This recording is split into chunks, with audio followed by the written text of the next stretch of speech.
અથવા નોર્મલ કોઈ પણ રૂટીન કરો છો, how many of you get ડિસ્ટ્રેક્ટેડ? For example, while studying you are reading a chapter of solar system. Earth is revolving around the sun, અને sun ખાતા ખાતા યાદ એવું, અરે sun તો ગોલ છે, તો ગોલથી ગુલાબ જામુન ખાવાનું મન થઈ ગયું. કોણ એવી રીતે ડિસ્ટ્રેક્ટ થાય છે બહુ બધી વાર? કરેક્ટ. એક્ઝેક્ટલી 10 વર્ષ પહેલા હું પણ આવી રીતે જ તમારા જેવી રીતે ઓડિયન્સમાં હતો, and I saw the demo. Then I felt, if this person can do, why can't I? So A time પર મેં આ વર્કશોપ કર્યો college super memory master. So it's an institute called as Growth Vidyapit. મેં ત્યાંથી આ workshop કર્યો હતો. Yeah, done.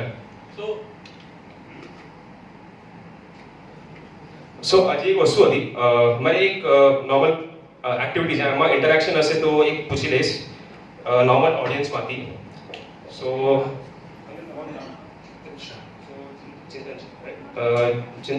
ચિંતનભાઈ, અગર હું તમને ક્વેશ્ચન પૂછું કે there is a cupboard.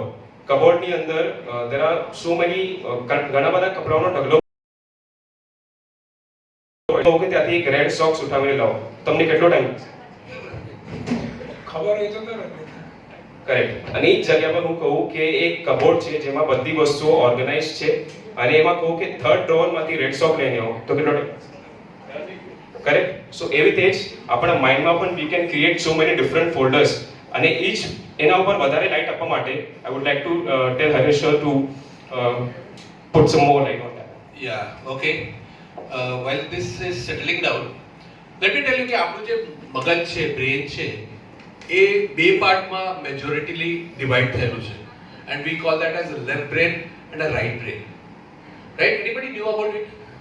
Yeah, most of us, right? આપણે right brain છે, left brain છે. Let us look at the few characteristics of the left brain and the right brain.